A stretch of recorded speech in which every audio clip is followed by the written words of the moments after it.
South ఇండియాలోనే అతి తక్కువ ధరలకే రత్నాలందించే ఏకైక సంస్థ 6JVR. సార్ మీరు చాలా చెప్పారు H1B, H1-4, next F1, F2 ఇలా చాలా ఉన్నాయి కదా సార్. అవునండి. How more priority for H1B visa? ఇప్పుడు లాస్ట్ సెగ్మెంట్లో మనం కవర్ చేసామండి.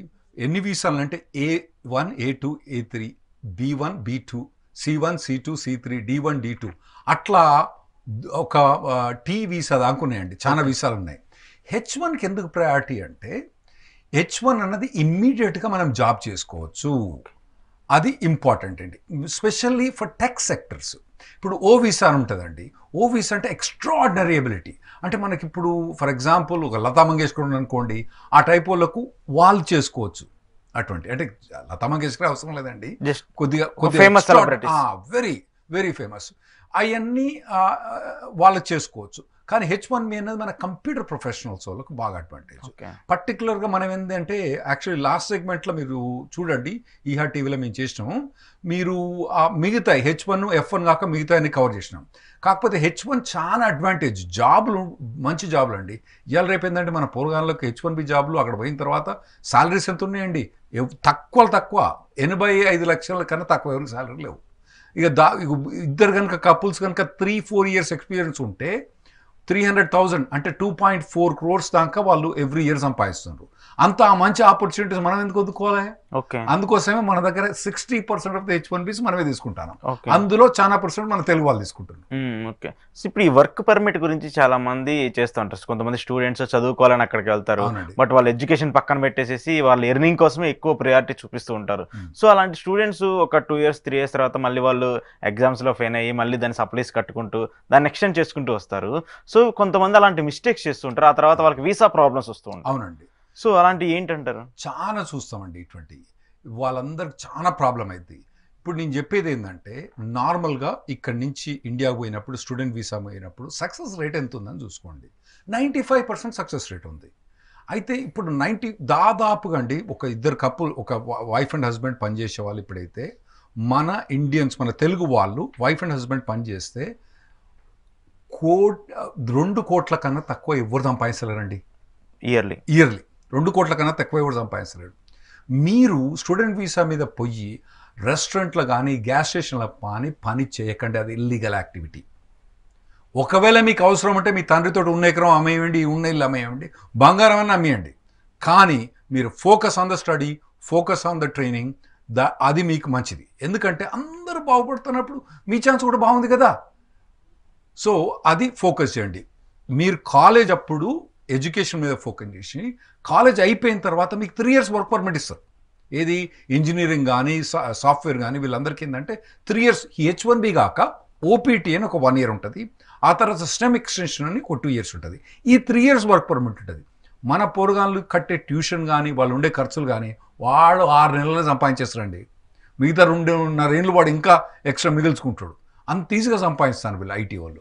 సో ఆ కకృతి పడి మీరు ఆ ఫస్ట్ 1.5 yearలో ఏదైతే మీరు ఎడ్యుకేషన్ పీరియడ్ ఉన్నారో అప్పుడు మీరు ఇల్లీగల్గా పనిచేయడానికి ప్రయత్నించకండి. మేము చాలా చూస్తామండి, వాళ్ళు ఏమంటారు, నేను పనిచేస్తానంటే ఎవరిని తెలవాలి, ఎట్లా తెలవాలంటారు. అరే నాయన, ఇవాళ రేపు కంప్యూటర్ ప్రోగ్రాంలు అయ్యి నువ్వు ఏ రోజు ఎక్కడ పోతానవో నీ గూగుల్ ట్రాక్ చేస్తుంది, ఫేస్బుక్ ట్రాక్ చేస్తుంది, యాపిల్ ట్రాక్ చేస్తుంది, ఎన్ని కంపెనీలు ట్రాక్ చేస్తానే నువ్వు ఎక్కడ పోతానంటే చాలా ట్రాక్ చేస్తానే. ఇవన్నీ ట్రాక్ చేస్తానప్పుడు గవర్నమెంట్ ట్రాక్ చేస్తలేడా, వాడు కూడా ట్రాక్ చేస్తాడు. వాడు అన్నీ అబ్జర్వ్ చేస్తాడు. ఏ రోజు నువ్వు ఎక్కడ పోయినావు అన్నీ అబ్జర్వ్ చేస్తాడు. గ్యాస్ స్టేషన్లో పోయినావు, గ్యాస్ స్టేషన్ పోయి 5 నిమిషాలు 10 నిమిషాలు అండి బీర్ కొనుక్కొచ్చుకున్నావా, లేదా కోక్ కొనుక్కొచ్చుకున్నావా, లేదా నువ్వు 8 గంటలు ఉన్నావు. 8 గంటలు ఎందుకు ఉన్నావు, ప్రతిరోజు 8 గంటలు ఎందుకుంటున్నావు, అవన్నీ కూడా టాలీ చేస్తాడు. మా దగ్గర ఉంటుంది ఇన్ఫర్మేషన్. ఓకే. మన వాళ్ళు ఏమనుకుంటారు, అరే వాళ్ళకెట్టో తెలుసు, మనం ఏమంటారు, మన తెలుగు సామెత ఉంటుంది, గురుగుంజ ఏముంటుంది, నల్లగా ఉంటుంది అట్ట ముడి కింద అని ఏముంటుంది, నేను నల్లగా ఉన్నాను ఎవరికి తెలుసు అని అంటారట. వాళ్ళకి తెలుసు. మీరే రాస్తానండి కంప్యూటర్ ప్రోగ్రామర్ వాళ్ళే ఇవన్నీ. మేము అశోక్ గారు రాస్తలేము, నేను లాయర్లు, అశోక్ గారు జర్నలిస్టు, మేము రాస్తలేము, మీరే రాస్తారు ఈ ప్రోగ్రాంలన్నీ. ఎక్కడున్నది మీరు ఏం పని చేస్తారో వాళ్ళకి తెలుస్తుంది. సో అటువంటి పిచ్చి పనులు చేయకండి, సిన్సియర్గా అక్కడ పోయి కంప్లై చేయండి. ఇంకోటి ఏంటంటే మన భారతదేశానికి యుఎస్కు ఉన్న మెయిన్ తేడా ఏంటంటే మన దగ్గర ఇంజనీర్లు లేరా, ఉన్నారు. మంచి మంచి ఇంజనీర్ లేరా, మంచి మంచి ఇంజనీర్ ఉన్నారు. మన దగ్గర డాక్టర్ లేరా, మంచి మంచి డాక్టర్ లేరా, మంచి మంచి డాక్టర్ ఉన్నారు. మొదలేమనేది మన దగ్గర మేనేజ్మెంట్ స్కిల్ లేదు అది అనేది. ఏది మేనేజ్మెంట్ స్కిల్ అండి? ఇప్పుడు మైక్రోసాఫ్ట్ CEO ఎవరు, గూగుల్ CEO ఎవరు? Number 1 company in the world, $3 trillion company CEO మన హైదరాబాద్ నుంచి పోయిన అతనే. సో మేనేజ్మెంట్ ఉంది.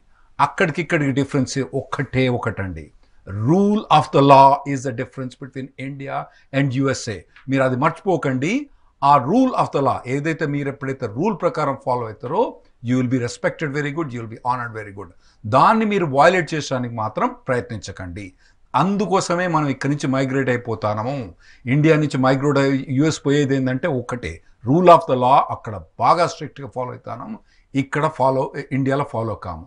సో అది మీరు గుర్తుంచుకోండి సార్. చాలా గుడ్ ఇన్ఫర్మేషన్. ఎందుకంటే రూల్ ఆఫ్ ద లా గురించి చాలా మంది ఏంటంటే మనీ అనొక సినారియోతోనే ఎక్కువ US అలా అబ్రాడ్కి సంబంధించి ఎడ్యుకేషన్ కానివ్వండి, స్టూడెంట్స్ కానీ మెయిన్ పేరెంట్సే మోటివ్ చేస్తూ ఉంటారు. ఇక్కడ నుంచి చాలా మంది ఏంటంటే మన పుట్టిన దేశంలో మన దేశానికి ఏదైనా చేయాలని చెప్పేసి అందరూ భావించాలి, కానీ అక్కడికి వెళ్ళేసి ఏదో ఇన్కమ్ సంపాదించి అక్కడేదో చేస్తూ ఉంటారు. కాబట్టి ఇంకొకటి సార్ ఏంటంటే H1B ఆబ్జెక్షన్ అండి.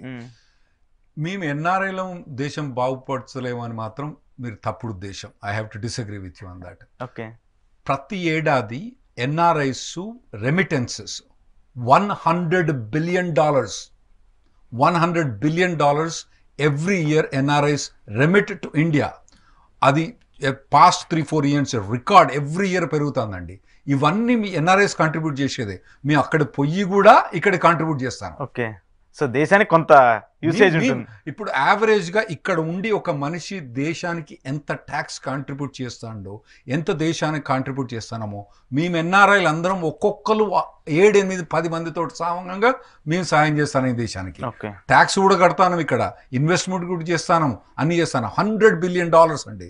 మేము ఉన్నది ఎంతమంది? కొన్ని మిలియన్ మెంబర్సే, కోట్లలో లేం మేము. మిలియన్లు ఉండి కూడా మీరుండే కోట్లలో సంపాదించే దానికన్నా మేము ఎక్కువ మీకు ఇక్కడ రెమిటెన్సెస్ చేస్తున్నాం. Okay. So NRIs key role Indian ఎకానమీలో. ఆఫ్ కోర్స్ $100 billion అండి ఇన్పుట్ అండి ఎవ్రీ ఇయర్.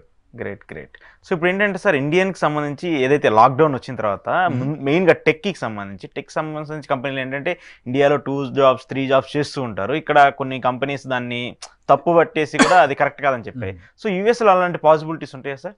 US లో 2 jobs చేసుకోవచ్చు అండి, తప్పేం లేదు, అబ్సల్యూట్లీ. కాకపోతే దానికి పేపర్ వర్క్ ఉంటుంది అన్నట్టు.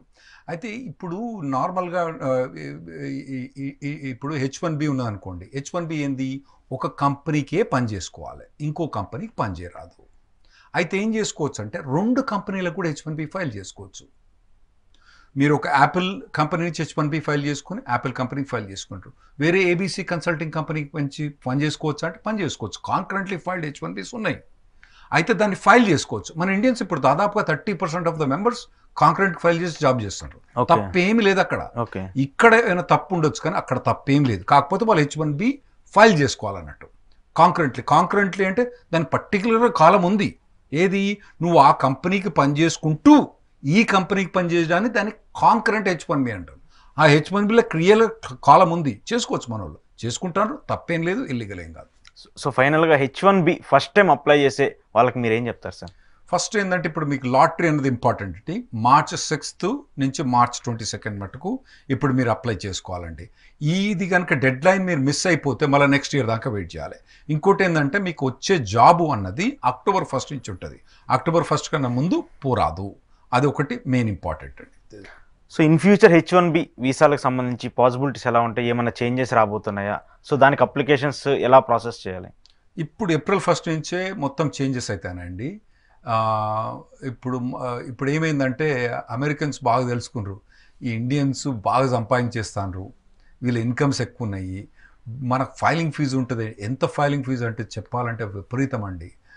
కొన్ని H1లకు ఫైలింగ్ ఫీజు అబౌట్ $6,500, అంటే దాదాపుగా $5 లక్షల ఫైలింగ్ ఫీజు, మళ్ళీ లాయర్ ఫీజు వేరే. ఇంత వసూలు చేస్తాను ఒక్కొక్క H1 మీద.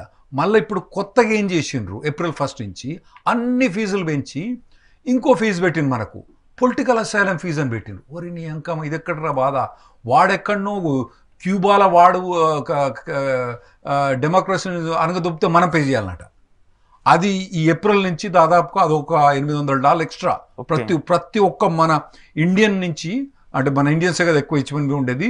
$800 ప్రతి ఒక్క అప్లికేషన్, అంటే దాదాపుగా $60,000-70,000 రూపాయలు ఎవ్రీ అప్లికేషన్ మీద వసూలు చేస్తారండి. అన్యాయం, ఏం చేద్దాం మరి. సార్ ఇప్పుడు మీరు ఒక లాయర్ కాబట్టి చాలా మంది ఇండియన్ లాయర్స్ కూడా ఇప్పుడు రీసెంట్ గా ఏదైతే లా చదివి కొంతమంది బయటకు వచ్చిన వాళ్ళు యుఎస్ కి సంబంధించి కూడా అక్కడ వెళ్ళి కూడా వాళ్ళు లాలో ఎస్టాబ్లిష్ అవ్వాలని చెప్పేసి ప్లాన్స్ చేస్తూ ఉంటారు. సో మన లాకి అక్కడ లాకి ఆ పాసిబిలిటీస్ ఉంటాయి, అక్కడ వర్కింగ్ చేయడానికి ఎలా ఉంటుంది? వర్క్ అన్నది డిఫరెంట్ అండి, వర్క్ వీసా అన్నది డిఫరెంట్. లా అన్నది ఫండమెంటల్స్ ఆఫ్ ద లా అక్కడికి ఇక్కడికి తేలలేదు యాక్చువల్గా. మనం ఇప్పుడు మన మొత్తం కాన్స్టిట్యూషన్ కానీ మన మొత్తం లా కానీ బేస్ అయింది based on the common law of England. అయితే యుఎస్ఏ కూడా common law of England, Australia, Canada ఇవన్నీ కూడా. సో ఇక్కడ లా చేసిన వాళ్ళు కనుక అక్కడ లా ప్రాక్టీస్ చేయదలుచుకుంటే ఏం చేయాలి? ఏ డిగ్రీ అవసరం లేదండి, చక్కగా పోయి కాలిఫోర్నియా బార్ ఎగ్జామ్ అని ఉంటుంది, ఒక్క ఎగ్జామ్ రాసి పాస్ అయితే లాయర్ కావచ్చు. ఓకే, అంతే. అంటే అట్లా కాదండి అక్కడ మాస్టర్ చేయాలి ఇట్లా లేదు, నేను ఉన్నా కదండి. ఓకే, ఏ డిగ్రీ చేయలేదు నేను, డైరెక్ట్ పోయి కాలిఫోర్నియా బార్, ఆ తర్వాత మాస్టర్, లాయర్ అయిన తర్వాత మాస్టర్ చేసినది వేరే విషయం. కానీ లాయర్ కాకముందు ఇక్కడి నుంచి డైరెక్ట్ లా పాస్ అయ్యి బార్లో ఎన్రోల్ అవ్వాలి. ఒకటి బార్లో ఎన్రోల్ అయ్యి డైరెక్ట్ కాలిఫోర్నియా బార్ ఎగ్జామ్ తీసుకొని లాయర్ కావచ్చు అండి. ఓకే, సో అయితే ఇది సింపుల్ వే అనమాట, ఇక్కడ చదువుకొని అక్కడ ప్రాక్టీస్ చేయాలనుకునే వాళ్ళకి. రైట్. సో మెడికల్ వాళ్ళకన్నా ఒక 3 years రెసిడెన్సీ ఇవ్వాల్సి వస్తుంది, అవసరం లేదు. లాయర్లకు ఆ రెసిడెన్సీ ఏ రూల్ లేదు, చక్కగా ఒక్కటే ఎగ్జామ్, బార్ ఎగ్జామ్ పాస్ అయితే 3 days ఎగ్జామ్, అది పాస్ అయితే కథం లాయర్ అయిపోతాం. సో ఇప్పుడంటే మీరు చెప్పేదాని ప్రకారం H1B ఈ ప్రాసెస్ మీరు ఏదైతే టిప్స్ చెప్పారో అది ఫాలో అయితే ఖచ్చితంగా వాళ్ళకి లాటరీలో రావడానికి ఎక్కువ ఛాన్సెస్ ఉంటాయి. అవునండి. ఇప్పుడు లాటరీలో ఎక్కువ ఛాన్సెస్ లేవు. మనకు లాస్ట్ ఇయర్లో ఏంది, ఎక్కువ కంపెనీస్ తోటి ఫైల్ చేస్తే ఛాన్స్ ఉంటుంది. ఇలా సింపుల్ లాజిక్ అండి, ఆడ ఎంతమంది అప్లికెంట్స్ వస్తుండ్రు. ఇప్పుడు మనకున్న 85,000, 85,000 3 లక్షలు వచ్చినాయి అనుకోండి, మన ఛాన్స్ ఇప్పుడు 1/3 1/4 ఉంటుంది. 5 లక్షలు వచ్చినాయి అనుకోండి 1/5 1/6 ఉంటుంది కదా, అంతే. అంతకుమించి మనం ఎక్స్ట్రా లాటరీ చేసుకోవడానికి ఏముండదు. సార్ ఇంకొక కామన్ డౌట్ చాలా మంది అడుగుతున్నది ఏంటంటే, ఈ మధ్య కొన్ని కంట్రీస్ ఏంటంటే ఫార్మర్స్ కి ఎక్కువగా అప్రిసియేషన్స్ ఇస్తుంటే వాళ్ళకి ఫ్రీ వీసా ఇచ్చేసి అక్కడికి వచ్చేసి ఫార్మింగ్ చేసుకొని కొన్ని కంట్రీస్ లైక్ ఆస్ట్రేలియా కొన్ని కంట్రీస్ ఇలా ఇస్తున్నాయి. సో యుఎస్ లో అలాంటి ఏమైనా ఉన్నాయా సార్? యాక్చువల్లీ ఆపోజిట్ ఉందండి మనకు, క్వైట్ ఆపోజిట్. దానికి H2B వీసా అని మనం మన 2 weeks బిఫోర్ కవర్ చేసినాము. అందులో ఏంటంటే వాళ్ళు అగ్రికల్చర్ సెక్టర్లో లేబర్ను తీసుకుపోయి పని చేయించుకోవచ్చు. అయితే అందులో పర్టికులర్గా మన ఇండియన్స్ని ఎక్స్క్లూడ్ చేసిండ్రు. ఇప్పుడు అక్కడి నుంచి ఎక్కువ సౌత్ అమెరికన్ కంట్రీస్ వాళ్ళు వస్తారండి, ఇండియన్స్ని ఎక్స్క్లూడ్ చేసారు. ఎందుకంటే అదేంటంటే టెంపరీ అన్నట్టు, టెంపరీ వర్కర్స్. ఆ అగ్రికల్చర్ నేచర్ ఎట్లుంటుందండి, ఇప్పుడు యాపిల్ ఉందనుకోండి, ఇది యాపిల్ సీజన్ వస్తుంది, అది ఆ 2-3 నెలలనే యాపిల్ కట్ చేయాలి కదా. ఓకే, దాన్ని ఏడాది మొత్తం కట్ చేసడానికి ఉండదు అన్నట్టు. ఆ ఇన్హరెంట్ నేచర్ ఉంటుంది వాటి, అంటే ఆ సీజన్లో తీసుకుపోవాలంటాం. సో ఇక్కడి నుంచి తీసుకుపోవడం కష్టం. మరి వాళ్ళు ఏమనుకున్నారో తెలుసు. కానీ ఇంకోటి ఏంటంటే అండి, అక్కడ పోయిన తర్వాత ప్రొవిజన్స్ ఎట్లున్నాయంటే వాడు తప్పించుకొని వేరే దగ్గర పోతే వాడిని ట్రాక్ చేయడం కష్టం. ఓకే, వాడు ఎక్కడో పోయి రెస్టారెంట్లో పని చేసుకున్నాడు అనుకోండి, వాడిని ట్రాక్ చేయడం కష్టం. అందుకోసం కావచ్చు, మరి వేరే రీజన్ కోసం కానీ అగ్రికల్చరిస్ట్కు ఆ పర్టికులర్ లేబర్ క్లాస్కు ఆ ప్రొవిజన్స్ లేవు, మనకు ఇవ్వలేదు వాళ్ళు. అయితే వేరే లేబర్ క్లాస్ వేరే ప్రొవిజన్స్ ఉన్నాయి, మనం లాస్ట్ 2 weeks కవర్ చేస్తాం. సో అయితే అగ్రికల్చరిస్ట్ మాత్రం లేవు, అలాంటిది లేదు. So thank you Rahul Reddy గారు. థ్యాంక్స్. సో ఇది రాహుల్ రెడ్డి గారితో H1B వీసాకి సంబంధించి ఎవరైతే అప్లై చేయాలనుకుంటున్నారో వాళ్ళ ప్రాసెస్కి సంబంధించి టిప్స్ ఎలా పాటించాలి, ఈ మిస్టేక్స్ కంపల్సరీ చేస్తే మాత్రం ఈసారి మీరు కొంచెం ఎఫెక్ట్ అయ్యే అవకాశం ఉంటుంది. సో రాహుల్ రెడ్డి గారు చెప్పినట్టు ఆ ప్రోస్ అండ్ కాన్స్ ఖచ్చితంగా ఫాలో అవ్వండి. ఫాలో అయితే H1B వీసా దక్కేందుకు కూడా మీకు అవకాశం ఉంటుంది. ఇది ఈరోజు రాహుల్ రెడ్డి గారితో ఎక్స్క్లూజివ్ ఇంటర్వ్యూ. చూస్తూనే ఉండండి ఈహా టీవీ.